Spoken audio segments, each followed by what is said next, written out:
What do you think USC needs to do this year to gain your trust in their program, to make you believe in Lincoln Riley and the operation that he is running? Well, that's what we're going to talk about now. I think that a reasonable expectation for USC in 2025 is that you go 8-4, 9-3, 7-5, or anything worse I don't think is acceptable. You play at a top 25 caliber level, and you maintain your number one recruiting class, and your staff shows progress, and your offense and defense both improve. Your offense regresses to the mean Lincoln Riley offense, or it gets closer to that, and you field the best defense in your history at USC if you're Lincoln Riley, a better defense than the one in 2024, which actually was the best defense of Lincoln Riley's tenure. It was better than the 2023 defense by a mile, and was also better than the 2022 defense, which at least was good at getting pressure and forcing turnovers. The 2023 defense was good at absolutely nothing. I believe that USC is going to be a high-flying team this year. The schedule is very advantageous. Depending on what happens here, I could see them going 11-1. If everything goes right and USC is elite developmentally and they call near perfect games and other teams on their schedule fold a little bit, they could even go 12-0. Not likely, but I think it's possible.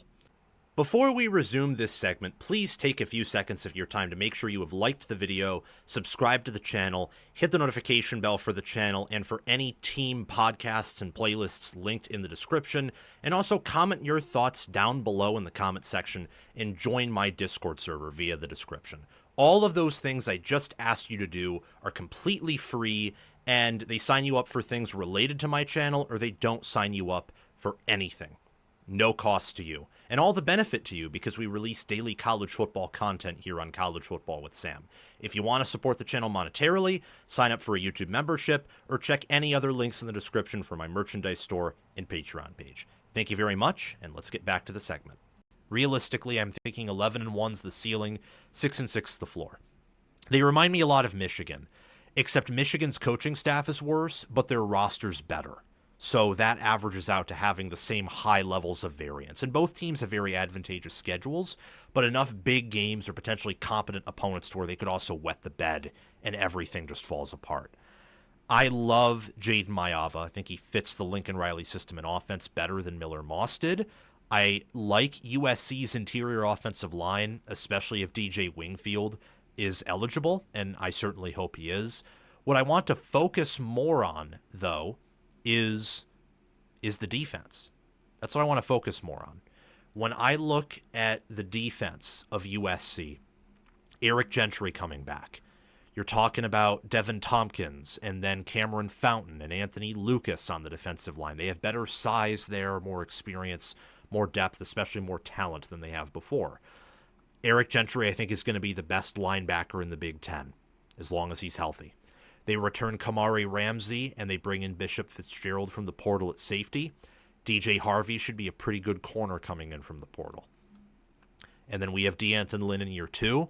We have Eric Henderson, Rob Ryan, and Doug Belk as coaches. Henderson, Belk, they're in year 2. Nua, I believe, is in year 4 with the program. He had joined him in 2022. Is still on staff because he's a good coach. And then I pay attention to the fact that, Lynn, and he doesn't just have a second year to work with these guys. He has another year of recruiting for the defense he wants to run, where, they want to use 4 down defensive linemen. That's what they want with USC. They want 4 down defensive linemen, and they want to be consistent. They don't just want to force turnovers and get pressure. They want to, keep you in front of them and not give up big plays and have that Ravens-style defense that Michigan's worked to perfection and has produced several top 10 defenses with. Their strength of schedule, I rank it as the 16th in the Big Ten, only looking at conference play. Their non-conference schedule is tough because they have to play Notre Dame on the road, but they nearly beat Notre Dame last year, and a lot more went wrong for USC and right for Notre Dame. So if both teams regress to the mean, USC should catch up a little bit to Notre Dame. In preseason S&P Plus, USC's ranked 30th, and they only bring back 50% of their production. but I think they're still leveling up in talent, and this staff is far better than even last year's staff, with the addition of Trumaine Carroll and Chad Bowden as the strength and conditioning coach and GM. And then last year's staff in 2024 was infinitely better than the 2023 staff because they replaced basically the entire defensive staff at USC, but most notably Alex Grinch with D'Anton Lynn and their current defensive staff. The expectations for the Trojans can't be sky high this year because it's more like they're in year 2 than year 4. That, I think, is the perfect analogy because they clicked the reset button. They flipped the switch. Changing defensive philosophy that intensely, going from Alex Grinch running a 3-3-5, you want to force turnovers, get a bunch of pressure, be fast, be small, be wiry, but not Big Ten big, counteract the spread, but you're not built at all to deal with these teams that can match you with speed or maybe aren't as fast as you but are much bigger and certainly more powerful. They have, their punch is stronger and deadlier than your punch. Going from that to wanting to run more of a Big Ten defense, 4-down linemen, wanting to build depth at linebacker, wanting to build depth at every position, to be big at the defensive line, play 2 defensive tackles, all of that stuff, that is called hitting the reset button. Seriously. Especially when you were at USC and you were not recruiting at the level you wanted to or expected to. And especially with the changes at general manager, at strength and conditioning coach, Riley is more so in year 2 than year 4, from my perspective. So the expectations can't be crazy high. They can't be win the Big Ten or bust, or beat Notre Dame or bust, or you can't think that they have to reach the playoffs this year. However, they need to compete. I think goal number one is they need to go over their preseason win total of 7.5, win at least 8 games. If they go 8-4 and they lose close games, those 4 losses are close, and they have some close wins, or maybe their wins are more dominant overall, that's a sign of progress, even with the strength of schedule dropping off a little bit. Goal number 2 is that Riley must beat a competent or good team on the road. So Michigan at home, it's off a bye that Michigan doesn't have with travel. That win, if you earn it, would be good, but you're going to need to win on the road in this league if you want to compete for titles. You have to, because you'll play an average of probably 2, if not 3 decent, competent teams on the road every year, and at least one of them will be elite. And if you can't beat the competent teams on the road, the elite teams will blow you out. You have to beat a competent team on the road. And Illinois, Notre Dame, Nebraska, and Oregon, I think, classify as that. Purdue, I just can't see it with how much roster turnover they have and how bad they were as a team last year. Number 3, the Trojans need to show more physicality. We need to see it from them. Continuing to improve from the 2023 low point where they were not good in the O-line and their defense they couldn't stop a grape. They couldn't crush a grape in a food fight. And they were a papier-mâché bomb shelter. That's what their defense was. You just don't even need to bomb it. You can just slowly pour water on it. It all just kind of, decompresses and melts away and looks very depressed.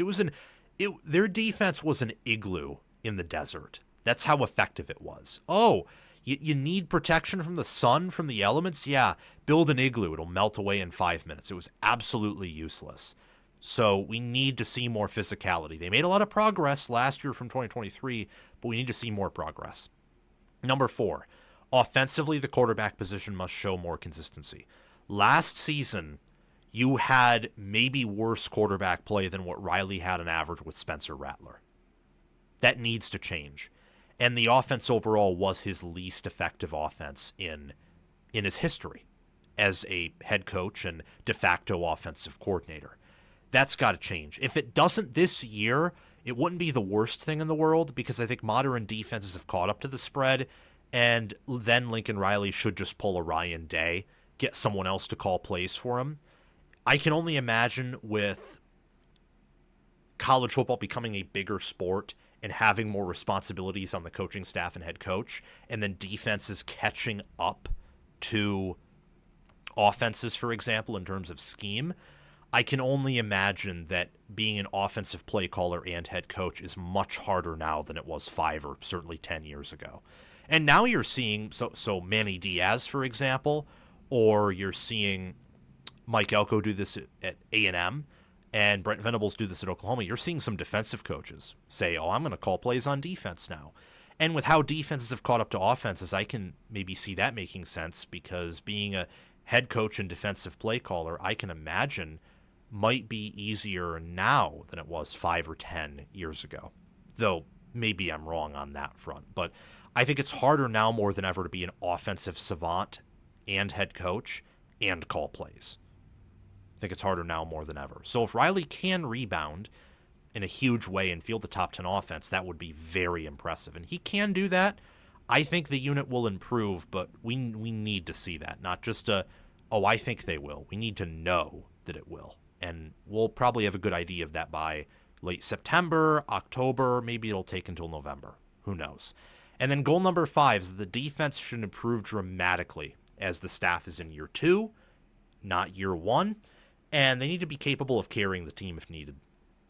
All the teams they play, except for maybe Oregon and Notre Dame, depending on how they pan out, and I would more so side with Oregon there, their defense should be able to get stops against fairly consistently. Just looking at their starters, the play caller, the depth they have, the superior size, conditioning, recruiting. This USC defense should have some nastiness to it and should finish as a top 25 unit at the worst this season. Because last season, they were top 50. They were a top 50 unit after being a unit well outside the top 100. I expect them to be top 25 this year. They could be better, but top 25 would be good enough combined with a likely offensive improvement to certainly get to 8 or 9 wins. Beyond that, I believe USC needs to be competing for titles again, Big Ten and national, and be a consistent playoff contender, if not make the playoffs every year. That should be the expectation long term.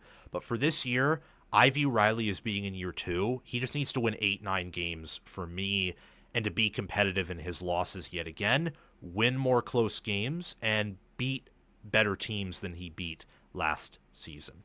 Those are my expectations that I think are reasonable for the USC 2025 football team. Thank you for watching College Football with Sam.